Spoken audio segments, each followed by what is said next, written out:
Hoy exploramos la realidad de Puerto Rico. Varios impactos en la zona del pecho. No sé, me tengo que defender, lo tumbo. Juego libre. Para entender de cerca cómo opera el mercado legal de las armas, visitamos a Rafael Torres, presidente de la NRA Puerto Rico, la National Rifle Association. Esto nos dijo. En 2013 hicimos la asociación y el club. ¿Hay más o menos armas del 2013 a esta parte? Sí, hay más. En diciembre del 20 aprobaron la nueva ley, la ley 168 llamada Ley de Armas. La gente empezaron a sacar nuevas licencias en cantidades industriales. Con la ley anterior, la 404, había unas 80,000 licencias y ahora hay sobre 300,000. Más económica y más rápida. 10 años como senador. Correcto. Así que es un recorrido muy importante, digamos, dentro del mundo de la justicia criminal y mucha experiencia de campo. Y queremos entender la situación actual de las armas en Puerto Rico. ¿Cuáles son los requisitos para poder acceder? Bueno, primero, comenzando, Puerto Rico es uno de los lugares más restrictivos en la forma de obtener un arma de fuego. Eso ha ido cambiando y modulando a través de los años con respecto a las leyes que se van implementando. En Puerto Rico, para tener un arma de fuego, tienes que tener 21 años de edad. Tienes que cumplir con una serie de requisitos, como por ejemplo, no ser una persona que ha sido removido de forma desonerosa o deshonrada de las Fuerzas Armadas, de la Policía de Puerto Rico o de alguna otra institución. Tienes que cumplir con el requisito de uso y manejo del arma de fuego, tienes que cumplir con unos talleres, tienes que cumplir con informes al Estado concerniente a tus finanzas. No todo el mundo puede ir a Walmart a comprar un arma de fuego, como ocurre quizás en Estados Unidos. Sobre todo, pasar un background check del gobierno federal, en este caso el FBI. Año 2019 se solicitó aquí en Puerto Rico 90,000 licencias para la tenencia de armas. 2023 se requirieron 180,000 licencias para poder adquirir un arma, es decir, el doble. Y si comparamos la tasa de homicidios, en el año 2019 la tasa de homicidios era de 20 personas cada 100,000 habitantes. Y en el año 2023, el último dato que hay, esa tasa bajó. Hay 17 homicidios cada 100,000 habitantes. ¿Usted qué explicación le encuentra a esto? Bueno, hay dos muy determinables. Primero, que la policía está mucho más activa. El comisionado de la policía es muy profesional. Y han establecido más controles en la entrada de armas ilegales. Ahora, cuando llega a Puerto Rico una maleta con armas, la sacan aparte y el dueño de la maleta tiene que ir a buscarla y enseñar su licencia. Al haber más armas en la calle, en la ciudadanía civil, el criminal tiene más cuidado dónde va a entrar. Esa es la segunda razón muy determinante. Ahora ellos, antes de ir a atacar a alguien o entrar a la casa de alguien, tiene que pensarlo 2 veces porque le pueden disparar.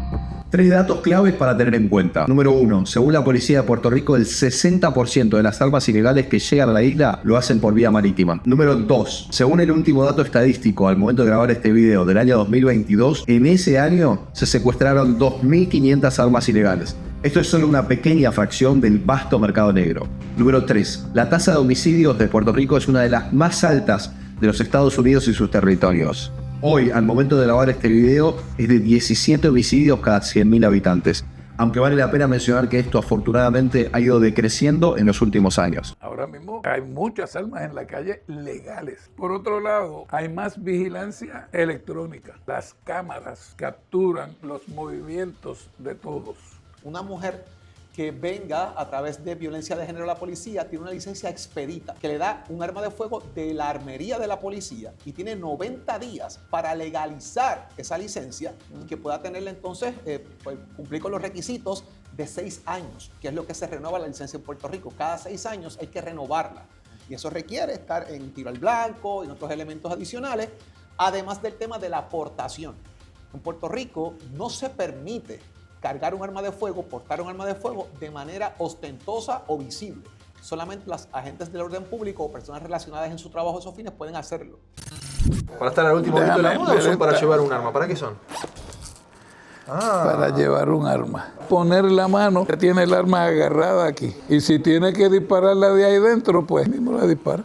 En el caso nuestro, pues tenemos la armería y el polígono. Y si un menor de edad quiere pedir una licencia para tener un arma, ¿puede pedirla o no? Puede pedirla desde los 7 años, pero bajo la licencia del padre. Entonces el padre hace una declaración jurada de que ese es su hijo y le dan todos los detalles para que le den un carnet y ese menor puede venir al polígono a practicar con ese tutor. No puede tener un arma, pero el padre sí le puede comprar un arma a su gusto y a su capacidad para que la use. Nosotros aquí tenemos muchísimos muchachos de un promedio de edad de 12 a 13 años que vienen a menudo. Y hoy yo creo que ya se han vendido más de 10 armas. Y usted me decía, los precios van. Uno puede adquirir hoy un arma desde $275 hasta $1.500. $1.500, $2.000. Y por ejemplo, ¿me podría mostrar alguno de esos rifles que vemos en las películas? Veo que ahí tiene distintos tipos, distintos calibres. ¿Qué es lo que hay un poquito ahí se acabaron casi todos. Ese rifle azul es un rifle Ruger 5.56, calibre 5.56 NATO de 16 pulgadas. Sí. Eso es un AR-15, que es la copia civil del M16 que usa el ejército americano. Qué liviano que es. Sí. Muy livianito realmente. Y tiene acá el reel Picatinny para ponerle todo tipo de miras. Para ponerle miras y todo lo que se ocurra. Usa un magazine que lleva 30 municiones. ¿Cuánto salen las balas, por ejemplo, para este? Las balas de estos calibres de buena calidad salen aproximadamente en 50 centavos. 50 centavos de dólar. Hay conmoción en Puerto Rico después de un tiroteo que dejó 5 muertos y un herido de gravedad. Las imágenes de la masacre fueron grabadas por una cámara de Archipiélago ha seguridad. registrado un aumento exponencial en el trasiego de droga, situación que nos afecta de distintas maneras. A muertes por sobredosis y crímenes violentos. Este fue el saldo de la violencia en Puerto Rico. Las primeras semanas de medidas represivas contra el crimen implementada por diversos gobiernos en los últimos 20 años han fracasado. Puerto Rico enfrenta una crisis de violencia que parece no tener fin. En el año 2023, la isla registró más de 650 homicidios, el 80% de ellos vinculados al tráfico de drogas y armas ilegales.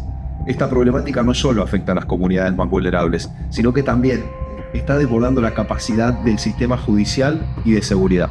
Estos magazines son de 30 municiones y aquí en este caso la disparas así y él se carga aquí atrás.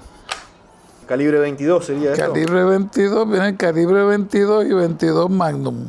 Se usa inclusive, hay gente que le quita esto y se la engancha aquí, o se usa en la hebilla. Esto viene con un aditamento para usarlo en la hebilla. Qué bonita que es la terminación realmente. Vamos a entrar en una polémica con los que son fanáticos de las armas en los comentarios. Hay quienes a esta zona, usted le dijo gatillo, hay quienes dicen que se le dice cola del disparador. ¿Se le dice gatillo o se le dice cola del disparador? Bueno, nosotros todos le decimos gatillo. Lo que pasa que si le quieren decir cola, pero en verdad todo lo que tiene esa forma en Sudamérica le dicen cola. Ah, y después tiene un problema con su esposa. Ah, sí, eso es una Glock. Una pistola muy buena, muy segura, se vende muchísimo, es la pistola que más se vende. Qué liviana que es también. Sí. Fabricada en polímero. Muy precisa la pistola. Ah, sí, es un arma precisa. Sí, es una 43X, es muy, muy buena. De estas se venden muchísimo. También el cargador no pesa lo mismo que una pluma prácticamente. Sí. Justo vi la bandera norteamericana, pienso en los países y me acuerdo de Argentina. ¿Qué ha escuchado hablar sobre Argentina? ¿Ha escuchado hablar algo sobre Milei, sobre nuestro presidente? Bueno, que ha mejorado grandemente en muchos aspectos, principalmente la parte económica. Nadie es un billete de $100 que le cae bien a todo el mundo. Yo entiendo que ha mejorado. Siempre se ha hablado de Argentina y yo tuve un íntimo amigo argentino. Él fue el que me enseñó que los argentinos se suicidan tirándose de su propio ego. ¿La sociedad acepta el uso de armas de fuego aquí? Yo te diría que más de un 80% acepta el uso de armas de fuego. O sea, ya se ha liberado mucho el tema de que las personas tengan armas de fuego, que caminen y vayan a negocios de manera adecuada, como Dios manda, Hay aquí prácticamente en todos los lugares en Puerto Rico hay detector de metales para si usted tiene un arma, enseña su identificación, si cumple con requisitos, no cumple con requisitos, lo que fuera. Si no, no puede entrar al negocio. Eso a veces lo complica porque viene el proceso de ilegalidad. Voy al negocio con mi arma, no me permiten entrar, dejo el arma en el carro. Eso es ilegal, porque estás dejando el arma desprovista de la persona que está cuidando el arma de fuego, y ahí viene un proceso de ilegalidad también porque roban armas de fuego y entonces se convierte en un arma ilegal corriendo por la calle. ¿Cuánto vale comprar un arma en el mercado negro? En el mercado negro, un arma ilegal puede estar en 2.000, 3.000, 1.200, 600, va a depender de muchas instancias. Incluso, mientras más muertes tiene el arma, o sea, mientras más personas han matado con esa arma, el arma comienza a perder valor. En vez de aumentar el valor, comienza a perder valor porque ya el arma es un arma que en el mercado se cataloga un arma caliente. Circuito ilegal. La policía hace un trabajo realmente ejemplar con respecto a este tema y han habido mucha cantidad de armas incautadas. ¿Cómo funciona el circuito de armas ilegales aquí? Varias cosas sobre eso. Número uno, la policía de Puerto Rico, que tiene poco personal en este momento, lamentablemente, y el coronel Antonio López Figueroa ha hecho un trabajo excepcional con el personal que tiene y los recursos que tiene de la policía.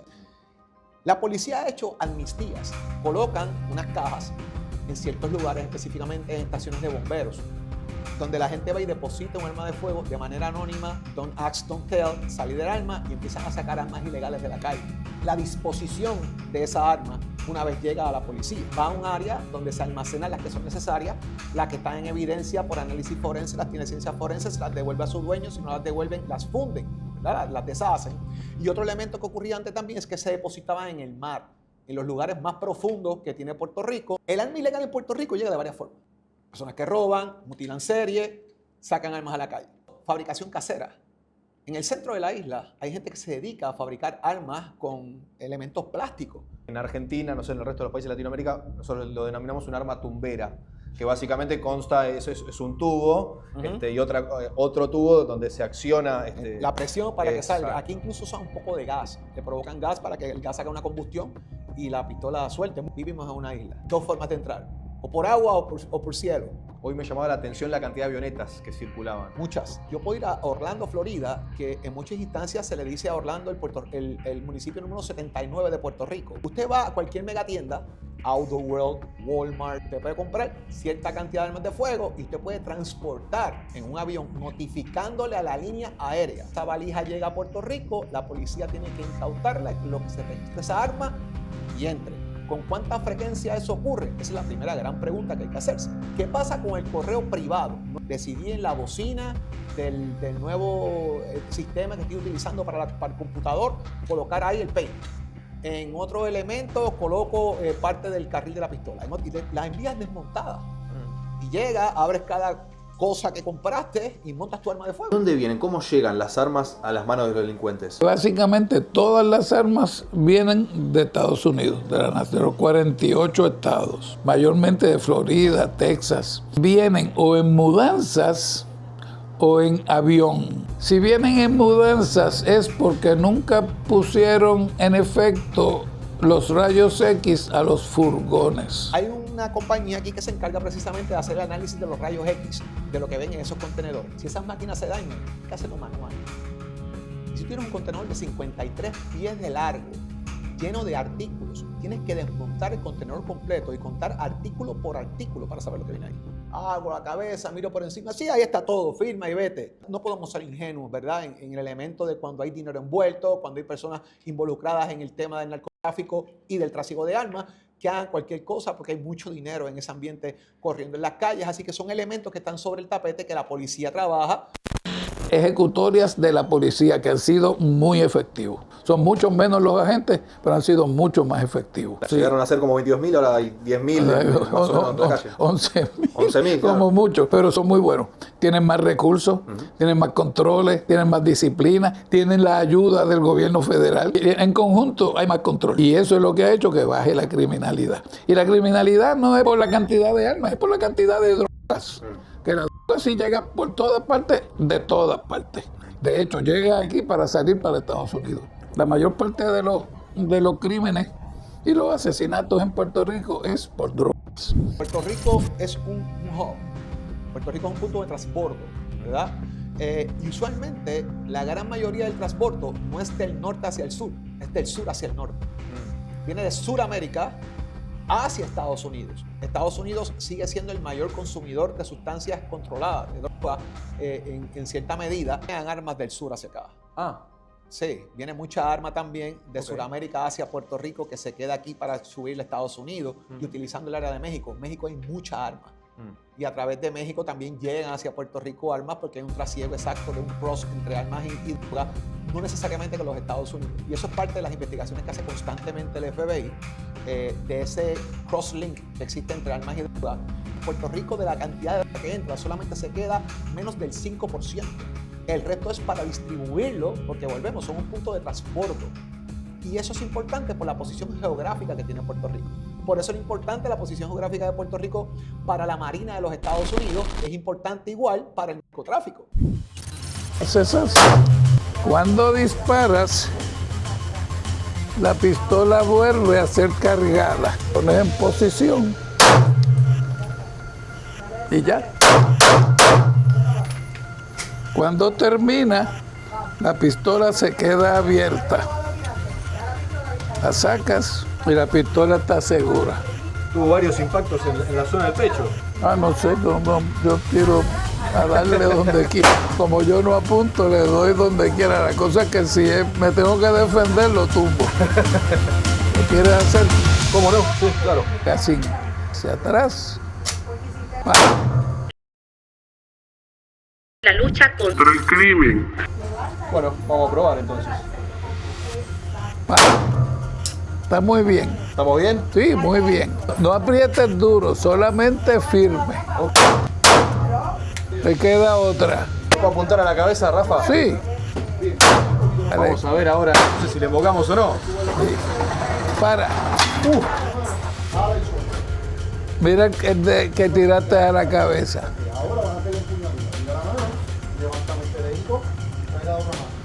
Casi en el entrecejo, Rafa, ¿eh? Y miren, bueno, tiene muy buena agrupación usted también, ¿eh? Porque estos son todos los disparos que había hecho, fíjense, los que están en el centro son los de Rafael. Todo el tiempo, ¿está bien? Todo el tiempo así, Se debe considerar como un deporte familiar. Debe venir el esposo, la esposa, la mamá, el papá, los hijos y hacer un grupo familiar. Y lo disfrutan en cantidad. Y a la misma vez tienen una competencia. Y es una competencia amigable y familiar. Una de las víctimas intentó repeler de una agresión y persiguió a los sospechosos, pero cayó herido y se refugió detrás del vehículo donde habían caído 3 de sus acompañantes. Finalmente, los agresores armados con ametralladoras cercaron a sus víctimas y las remataron con otra lluvia de balas, que estaba en la lista de los más buscados por la policía. En el lugar hallaron 4 pistolas tipo Glock y más de 180 castillos de balas. Puerto Rico es víctima de la geografía.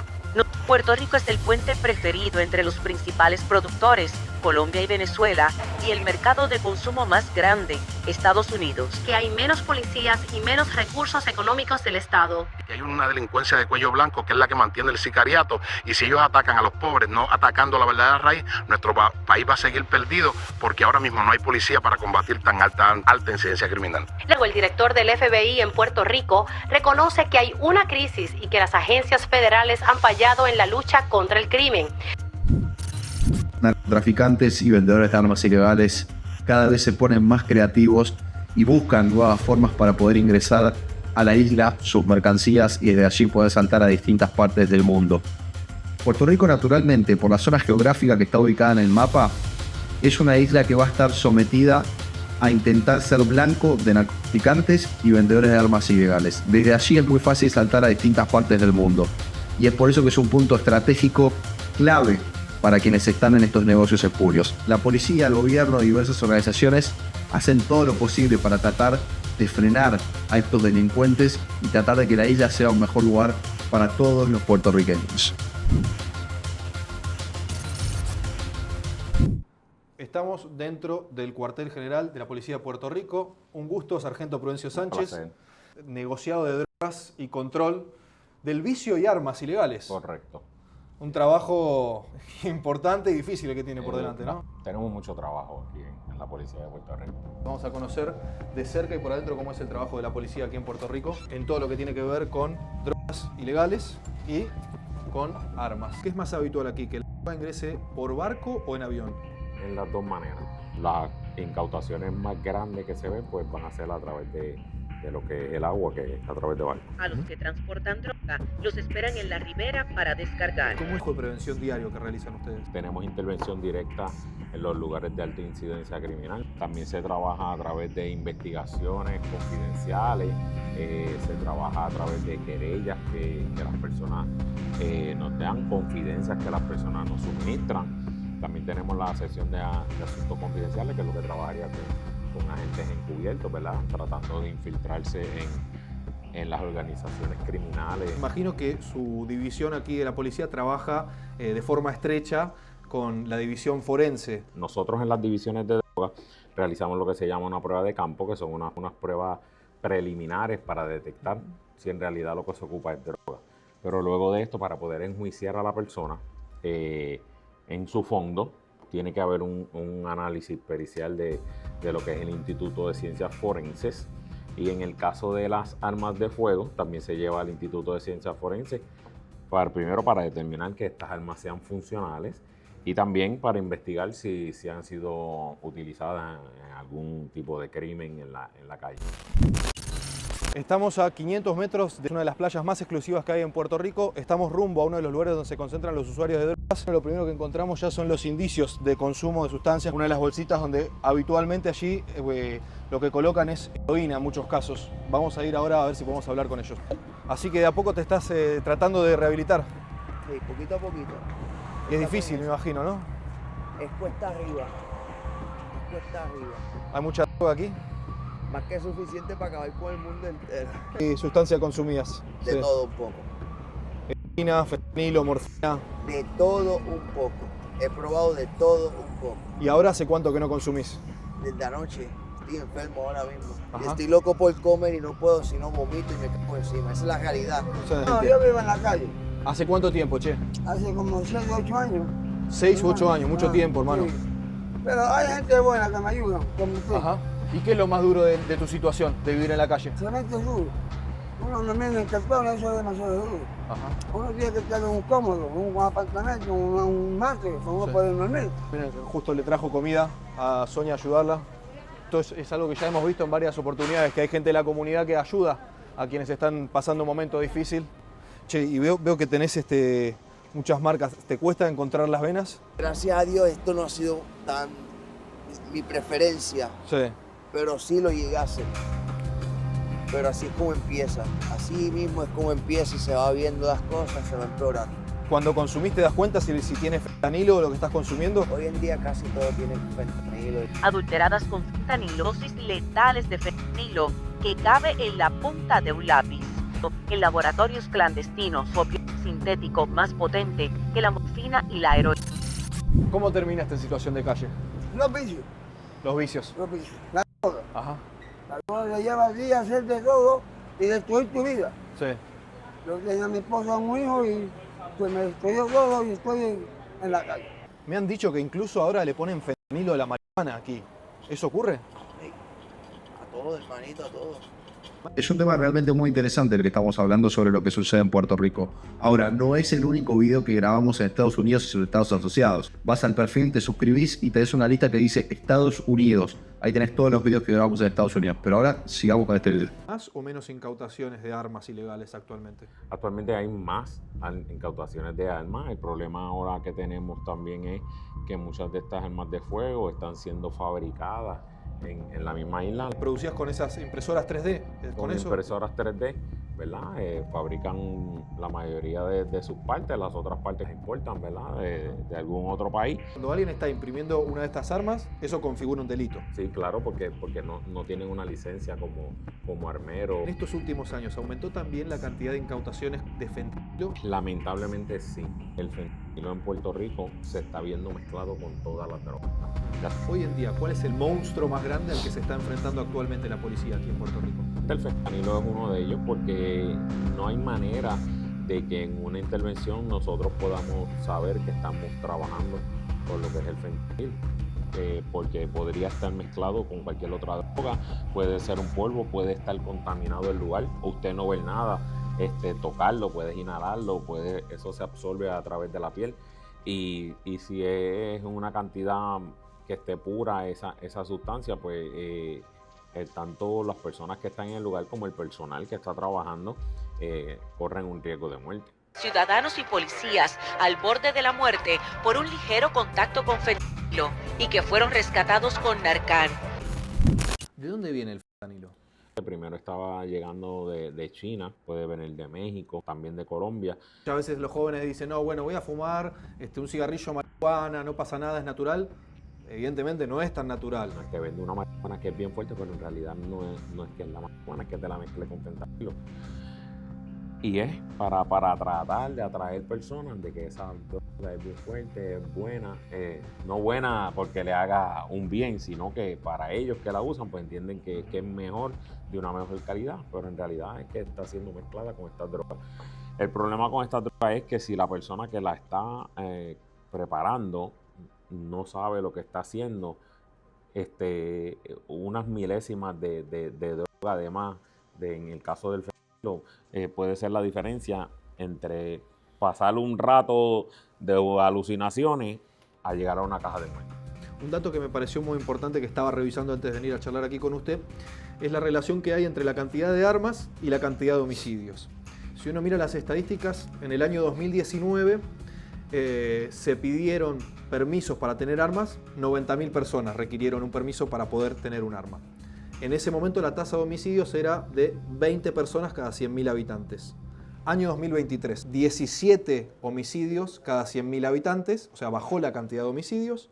Sin embargo, si uno mira la cantidad de armas que la gente quiso tener ese año, que la gente pidió el permiso para tener, aumentó. Hablamos de 180.000 armas que se pidió el permiso para obtener este año. O sea, se duplicó la cantidad de armas que hay pedidas para poder tener y bajó la cantidad de homicidios. ¿Usted qué piensa sobre esta relación?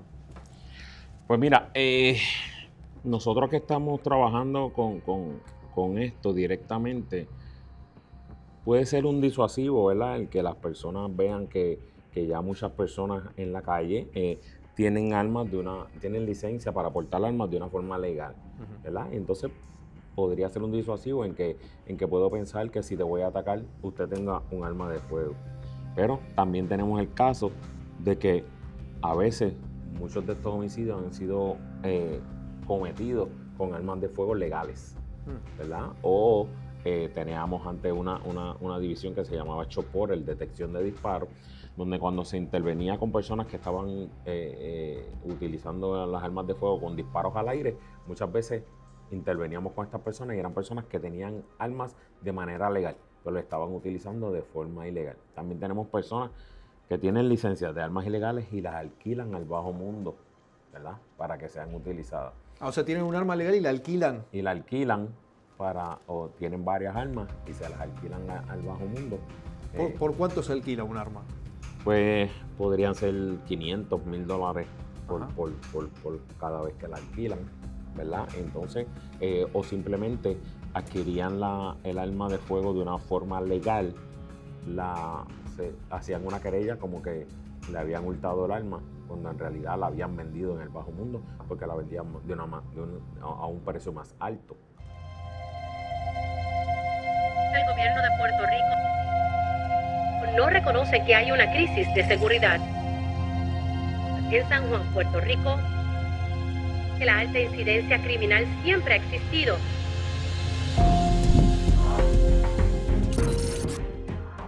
¿Qué es lo que sucede todos los días aquí? ¿Qué pasa aquí adentro? Esta es una institución donde se somete toda la evidencia científica que se genere en la comisión de un delito. Pues se puede analizar sustancias controladas, se pueden analizar armas de fuego, se pueden analizar proyectiles, casquillos. Hacemos las autopsias también de las personas que fallecen de manera traumática. Otro personal le quitó la vida. ¿Qué hacemos? Una de las cuestiones que más ha aparecido en los últimos años en los medios de comunicación es el incremento del fentanilo como droga que se utiliza en distintas partes del mundo y también ha aparecido aquí en Puerto Rico.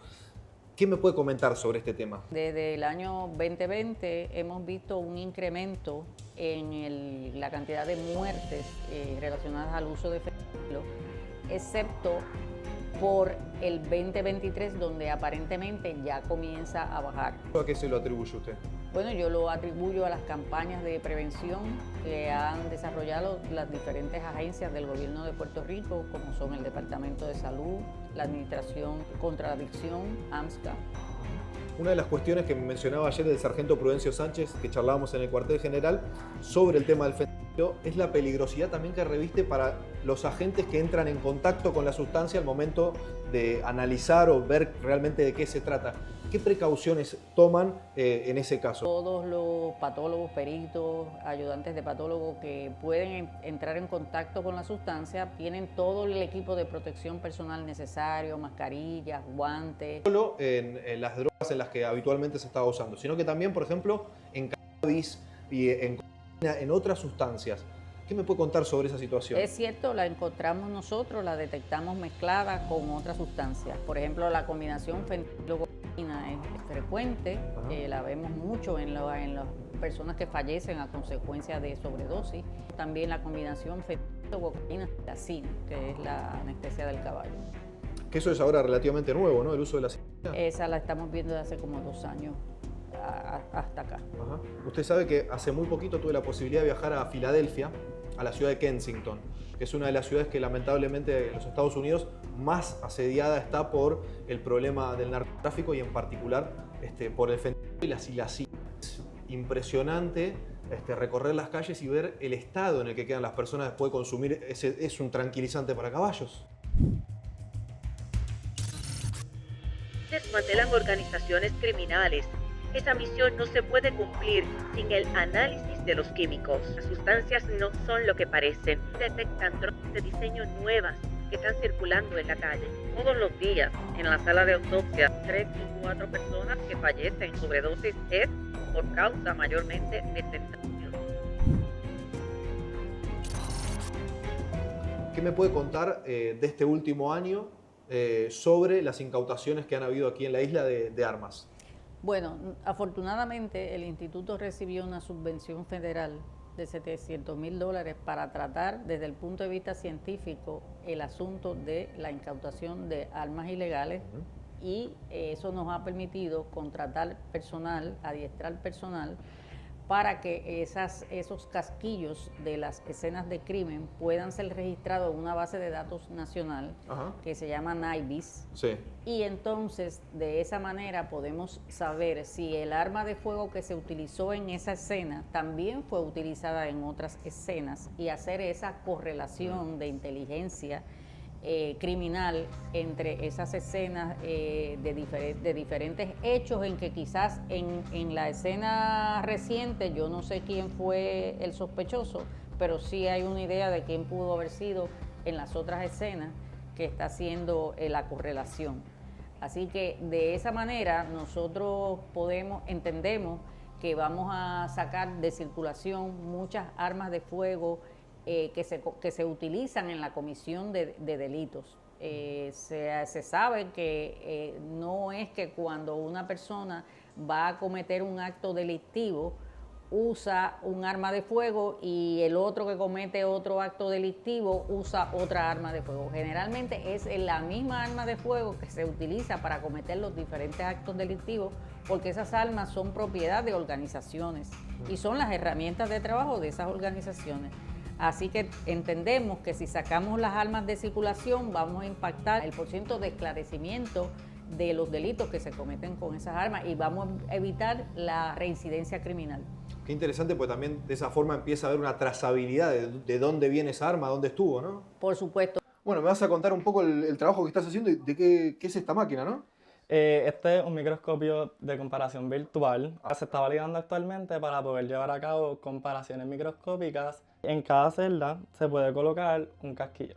La meta es llevar a cabo un scan de todos los casquillos que estén aquí en la bandeja. Aquí se va a colocar un gel, que viene siendo esta pieza que está aquí. Ajá. Y una vez se coloque este gel y se coloque el tray para llevar a cabo el scan, cada casquillo va a quedar plasmado en este gel. Va a registrar las características presentes en cada casquillo. Ahí lo que vas a analizar, digamos, es la similitud entre la aguja percutora. En diferentes marcas, la aguja percutora, la placa de retroceso, lo que se conoce como el aperture shear ¿Eso qué sería? Perdón, ahí me perdiste. El aperture shear viene siendo este raspazo que ocurre aquí cuando la aguja percutora se desliza hacia abajo durante el proceso de disparo. Y como podemos ver aquí, se puede llevar a cabo una comparación virtual con el scan que se obtuvo de esos dos casquillos en particular. Ah, mira, entonces vos superponés la imagen. Mira, y ahí queda perfecto, mira. Y ahí queda perfecto. Incluso O sea, en este caso, Carlos, es la misma arma. En este caso, estos dos casquillos fueron disparados por una misma arma de fuego. Impresionante. En esta máquina vos podés identificar con precisión de un 100% si fue efectuado el disparo con el mismo arma. Es correcto. Y acá atrás veo que tenés una colección de balas. Para la gente que está mirando el video, la comparación en los distintos calibres del arma, desde el más pequeño, que sería el calibre 22, que es un calibre que se usa de forma recreativa a veces para cazar pequeñas aves o animales. Es correcto. Hasta un calibre 45, que estamos hablando de algo que puede volarle la cabeza a un ser humano, ¿no? Correcto. Esto es punta hueca, ¿no? ¿Esa? ¿O estoy...? Sí, eso es un punta hueca. La famosa bala mata policías, algo así, porque es capaz de perforar un chaleco antibalas. Otro de los temas también que hemos estado charlando es la fabricación de armas en Puerto Rico. ¿Fabrican armas aquí? Que nos traen armas de fuego modificadas, que lo que llaman de fabricación casera. Cada vez uno ve que la gente tiene más inventiva. ¿Modifican el arma con qué fin? ¿Cuál es la finalidad de esa modificación? Bueno, muchas veces la convierten en automáticas. Justo, Aramis, gracias por recibirnos realmente. Un placer. Bueno, contame un poco el trabajo que haces todos los días. Mirá qué espíritu navideño que tiene Jacqueline, la única que se puso, chicas, la vincha. Sí. Esto es parte de lo que se hace aquí en el trabajo de armas de fuego, en la sección de armas de fuego. Esto es un examen pericial donde se determina si esta arma de fuego, en su condición, dispara o no dispara. Aramis, hay un detalle que me ha llamado la atención. Veo que tiene un sticker que tiene un burro. La persona que la tenía pues consideró que era bonito y se lo colocó ahí. Sí. Los criminales cada vez se ponen más creativos. Parece como para un chico, pero no estamos hablando de algo que... Correcto. No es un juguete. No es para jugar, no. Exactamente. Para nada. Lo que tú ves es una plancha de acero al final del cuarto, donde se lleva a cabo disparos, simplemente para su funcionalidad. Un arma de fuego que pueda presentar peligro, porque pueda detonar, porque son armas caseras o fabricadas en la casa de las personas, sin ningún tipo de quality control, debo decir. Se utiliza este polígono con esta cajita que tú ves acá. Hacer el arma de fuego un elemento que fue hecho a mano acá sin calidad de control puede presentar un peligro para nosotros como examinadores. Se monta esa arma de fuego aquí en estos pinches o prensas que ves aquí. Se prepara el arma con un hilito que tenemos dentro de la cajita. Se cierran las compuertas. Y ahí se puede accionar. Se acciona el arma de fuego dentro de la cajita y no pasa nada. Claro. Si ocurriera algo o algún peligro, pues dentro de la cajita. Queda todo ahí contenido. Todo contenido, exactamente. ¿Y suele ocurrir eso de que accionan armas de fabricación casera y explotan? Claro que sí, porque nosotros recibimos un alto índice de armas de fuego que son modificadas. Y podrían representar un peligro para nosotros. Cuando hablaba con la directora, lo que ella me mencionó es que uno de los casos más habituales es que modifican las armas para que sean automáticas. Es correcto. Ese es el caso más común que se ve aquí. Y pues, si esa modificación puede presentar algún peligro, pues hay que utilizar la cajita de disparo. ¿Qué otro tipo de modificaciones le suelen hacer a las armas? Pues le hacen modificaciones en cuanto a limarle ese cañón pues, para que dispare en calibres mayores. Vamos para afuera y observamos un poco del trabajo que hace todos los días aquí Aramis, porque es un cascote prácticamente. Es bastante grandecito. Sí. Voy a tomar lo que son 3 municiones o 3 balas, las voy a insertar en el magazine y voy a accionar el mecanismo de arma de fuego a ver si es esa modificación correcta de que disparen automático. Bueno, ahí ya está Aramis entonces dentro del polígono, todo dispuesto. Se pone los elementos de seguridad y se está preparando. Coloca ahí las municiones dentro. Verifica que no haya nada en la recámara, que no se trabe. Ahí te está mostrando, nos muestra la imagen del arma. Ya la colocó, está preparado para disparar.